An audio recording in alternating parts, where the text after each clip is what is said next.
Today is the day, D-Day or whatever you want to call it.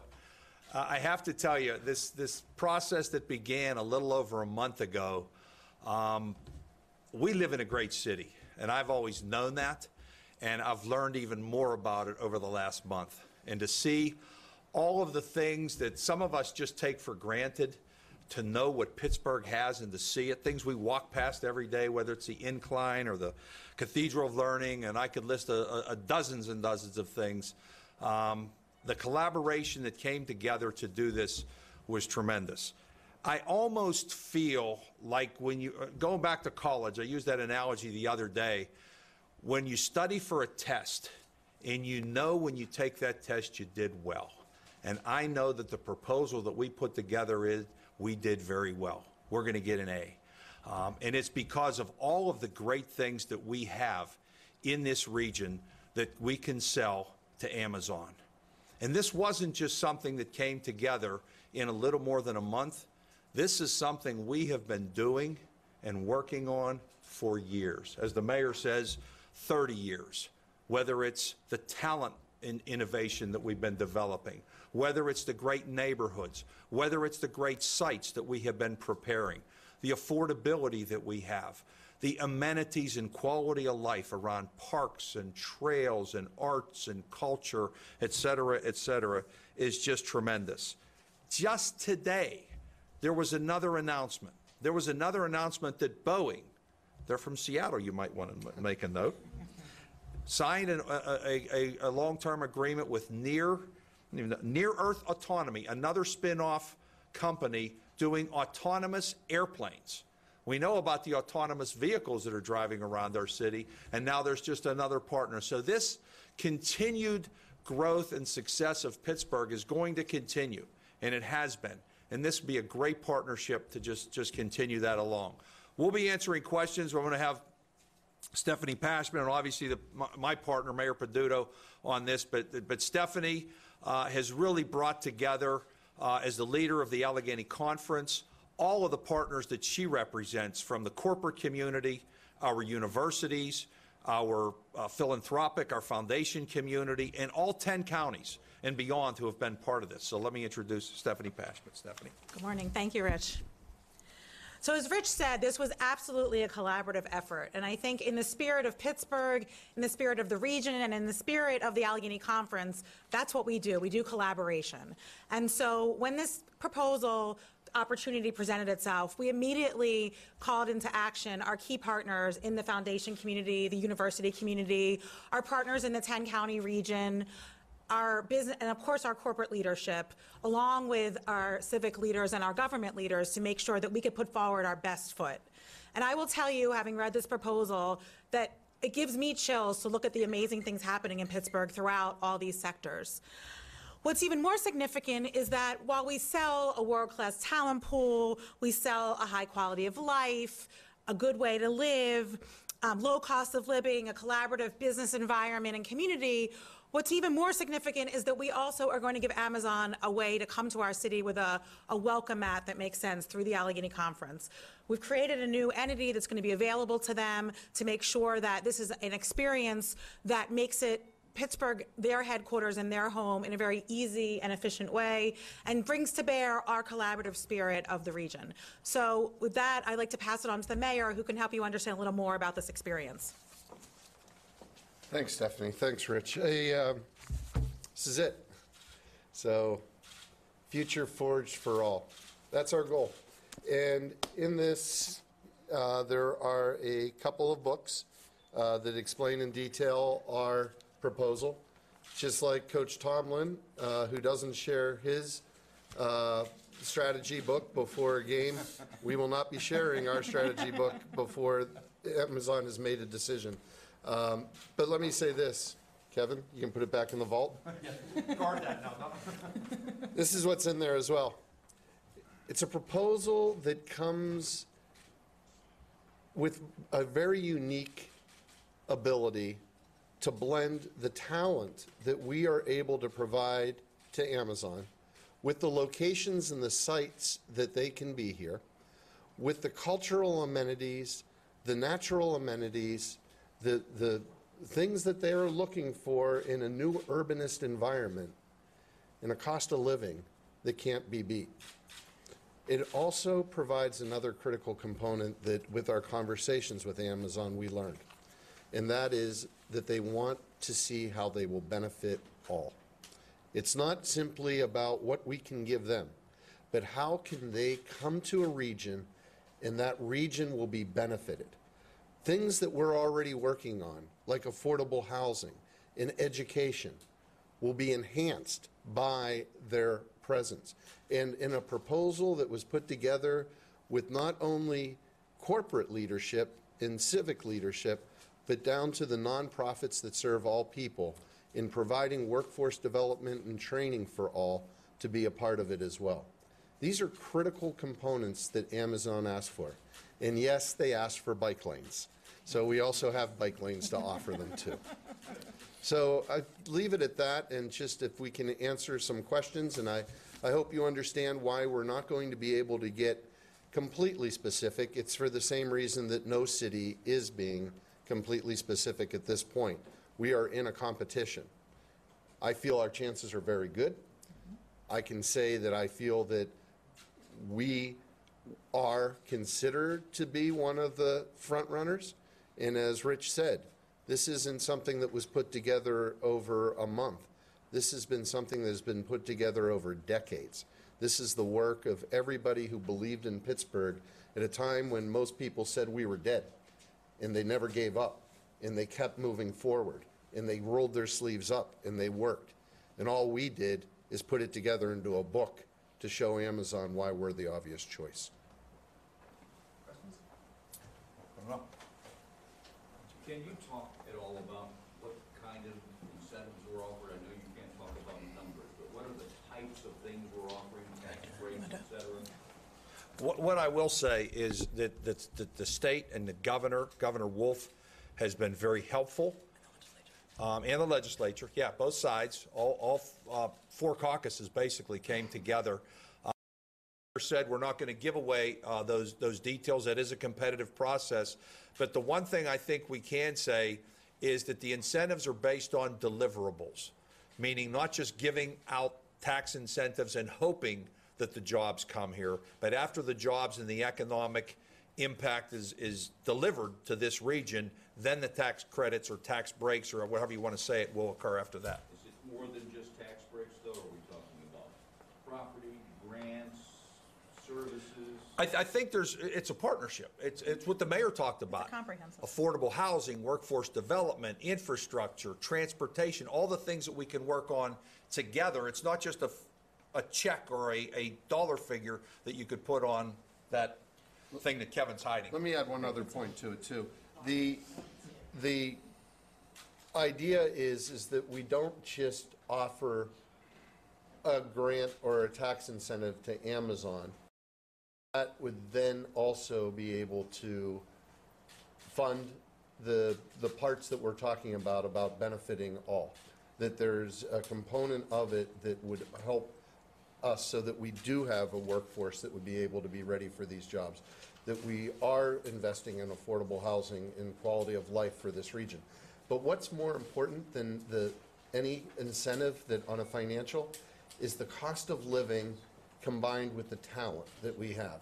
There is no other city in this country that has the talent that Amazon is looking for with the cost of living we have.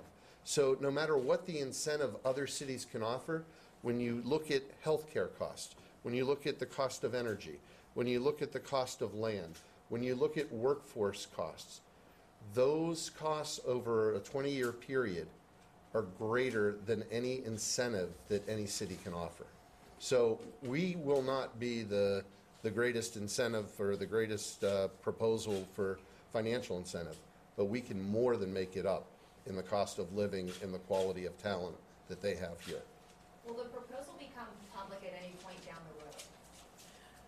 So at this point, we're all under a non-disclosure agreement, both from Amazon as well as from the state around it. And our intent is to share as much as we can with the community as the project unfolds, and we'll be having to take guidance from the outside entities, the government, and also Amazon, but we also want to ensure we're as competitive as possible. So we'll have to see how this plays out. What have they told you timetable? When are you gonna hear something? Well, I think the important thing is, I think a lot of people think today is the end, or it's all over. Really, in many ways, this is the beginning.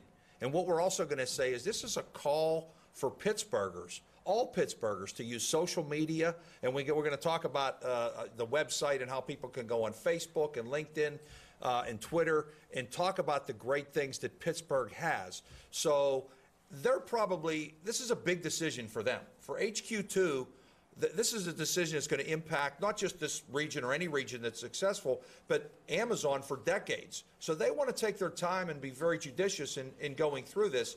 So I don't know that we have a real roadmap. That's up to them. I'm assuming they'll pick some sort of short list, and then maybe after that there will be site visits and other things. So. That's exactly it. So there will be the list that will be narrowed down, and then over the course of the next year. And that's really where this becomes important too. HQPittsburgh.com. HQPittsburgh.com is the opportunity for all Pittsburghs to say why they're here. Whether it was by divine providence and you were born here, or whether it was something that you chose. Why are you in Pittsburgh? Why is your company in Pittsburgh? And why should Amazon be in Pittsburgh as well? So we're looking for people to be the voice of Pittsburgh in this. We have an amazing video that was produced that captures that spirit of Pittsburgh, but we want to be able, over the course of this next year, to have all of us working together.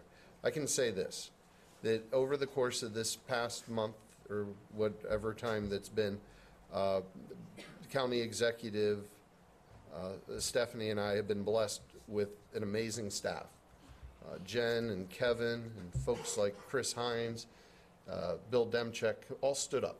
They all said, we want to be a part of this. And we had an incredible amount of talent that was homegrown talent that led the consultants. But none of that would have been possible if we didn't have a spirit of cooperation. If there wasn't a true and real ability for us to work together, and that is another competitive advantage that we have in this. As you look around and see other cities, it's going to be hard-pressed to find the type of camaraderie that we have been able to demonstrate through this project, and something that Amazon will understand that is the Pittsburgh way. Why do you think that Pittsburgh ranks, there are a number of lists that have come out, who's strong and who's in the running. Pittsburgh is top 5 in some, and in other lists, we're not on the list. Why do you think that is? Well, everybody running. Take that one. I think these lists have a lot of subjectivity, and a lot of people don't know all the assets of not just Pittsburgh, but every city. So on some, they think a metric is important, that you want to be near a, quote, big city, like a New York City or an LA. And obviously, we don't have that kind of level of population that's here. For others, it'll be affordability. As the mayor said, there's no better city in this competition that has the value of talent and affordability and a quality of life and amenities that we have. We stack up higher than anybody. So, but if you want to be in a city that's got 8 million people, then we're not going to make that list. It's going to be New York, Chicago, LA. But if you're looking a little broader, so I think the subjectivity of how different organizations, whether it's Forbes or CNN or Moody's or whoever puts these lists together, the Wall Street Journal, they all come with a little bit different issues of what they think. Some of them have picked cities on the West Coast. Other cities, other folks have said, no, they want to be east of, the eastern part of the U.S. So I think it's a pretty subjective operation on that. Yeah, There's a lot of speculation about what's in Amazon's mind, and I think what we had to do here is just say, this is our story. It's all true, it's all what we're about, and it really helped us all come together and provide a rallying cry, something that we almost didn't even need. But we told our story, and I think our story is going to resonate with them. But only time will tell to see what's really in the mind of Amazon and what they're looking for. Can you talk about any of the changes you're prepared to make, should we be specifically with things like transportation? Well, I think that's a good part right now is we're already investing in a BRT. we're improving our transportation system between, you know, our university, the Innovation District, as Brookings labeled it, in our downtown area. We're investing in our airport. We're investing in brand new technology, the next generation. And I think Amazon, being a future-looking company, which obviously they have been, we fit right in. As the mayor said, we've been preparing for innovation and moving forward for decades, and that just continues with transportation, with workforce, with affordable housing. A lot of the things that they're looking for, we're already doing them. We're on the path already to doing a lot of these things. Amazon would allow us to accelerate that. What can you do to the dramatic spike in housing and rental costs that have occurred in Seattle as a result of there was a study that just came out today saying that housing prices in Pittsburgh, rental prices will increase 1.6% a year with Amazon's headquarters. That's on top of what it was. We have a unique situation in Pittsburgh. Unlike Seattle, we have 17,000 in the city of Pittsburgh vacant and blighted houses. We have areas that have seen no growth for 50 years. No growth, not one house being built. Complete neighborhoods that have seen the reduction of almost 70% of its population. Seattle didn't face those types of challenges. What we have is an opportunity to use this as a catalyst to see economic growth and development in parts of this city and parts of this region that have seen none. To be able to recognize areas and create incentive programs like the Affordable Housing Trust Fund that can be complemented with additional funds.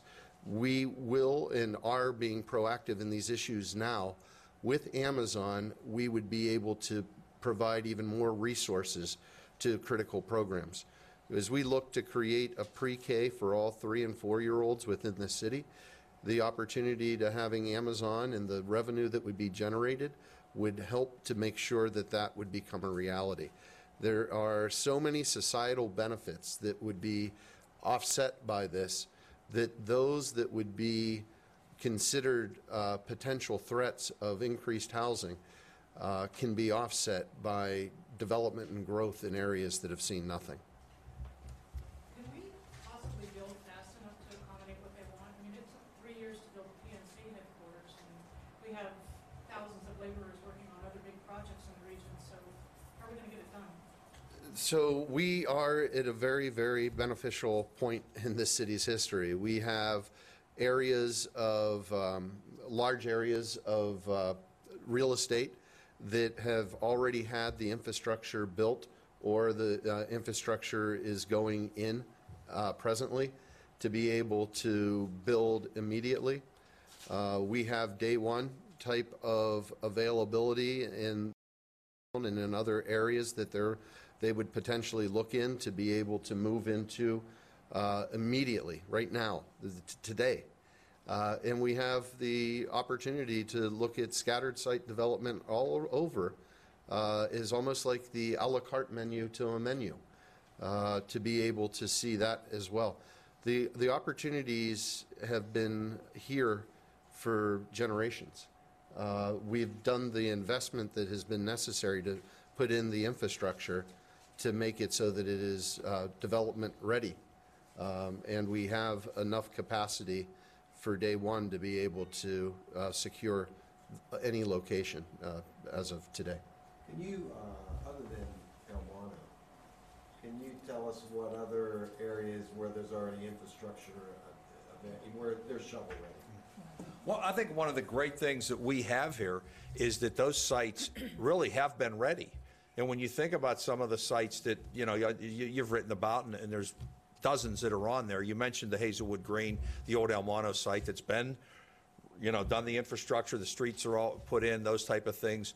Older buildings that are still available that can be used. And I think of one that comes off the top of my head is Westinghouse, the Westinghouse R&D Center out in Churchill that is, you know, in large part vacant, but could be moved in, you know, they could move into that very quickly. The Westinghouse site out in Monroeville, and you could go up and down the region, because while Pittsburgh has grown in some ways over the last few years, and by Pittsburgh I mean the region, we still have some older industrial sites that haven't gotten there just yet. So as the mayor said, we could ramp up fairly quickly places, buildings that folks could move into.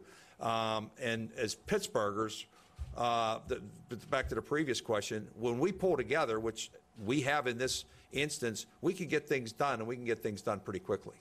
How should we view how the airport's positioned against other cities, given, sometimes limited flights to and from places like Seattle?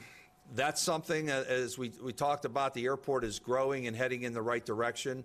I'm very confident that at some point we will have some of those flights that we need, and those announcements hopefully will be made as we go through this process. But the fact is, the way, Christina and her team have continued to develop, just making the announcement with Qatar last week on air cargo, along with the fact that we've had over an 80% increase in destinations, and there will be more to come, that they're investing in next-gen technology at the airport. I feel very confident. And we have some sites out there, too. We have an awful lot of land that also could be available for Amazon to utilize. So, again, I think they will see that we're investing in the future. We're not just looking backwards and woe is me, there used to be a hub here, but we're realizing where the market is going, and what Christina and her team have done out there have really taken us to the next level. Seattle, one of the people I talked to suggested that you hold off on any sort of contraction of that airport until Amazon makes a decision. What about that? There is not a contraction of the airport going on. What is happening is when the airport was built, it's actually an expansion of the airport that's going to be occurring. Because when the airport was built, it was built with a land side and an air side. The air side was built for 30 million people because that was a hub of people connecting through air side. On land side, which was just Pittsburghers traveling, it was only built for 4 million people. So that's why when there's 7 or 8 million people a year going through there now, you have long lines in air side that were TSA, and the changes that happened after 9/11 have made people wait a long time in the morning when you go out for an early flight. So what they're doing is right-sizing. The fact is going through TSA, going through the checkpoints, and making sure that we're in a good spot. So I think they're doing the right thing with the airport, in making it more efficient, lowering the cost. The cost is going to go down from $1,270 to $970 for in-plane passengers. And the airlines, who in essence really pay the bills at the airport, have been the ones who have been pushing for this and signed off on it. Even if we end up, let's say Amazon picks another city, does having this collaborative effort over the last month help position Pittsburgh and Allegheny County for attracting other potential major moves in the future? Absolutely. I mean, you hit the nail on the head. That's exactly what I think we've all been seeing through this process, is that we've all come together many, many times, and we do all the time in Pittsburgh, and so we can solve kind of any problem that it takes. But more importantly, now that we have this package put together, it's something we do every day at the Allegheny Conference, is attract businesses, and we just have a stronger story to tell and a much better way, I think, to attract any business that wants to come here. More importantly, I think we see this Amazon opportunity as a way, if Amazon were to come here, it would obviously propel a lot of growth for the greater region in terms of supply chain opportunities and additional businesses, I think, that could want to kind of ride the wave of Amazon with them. We have to wrap up.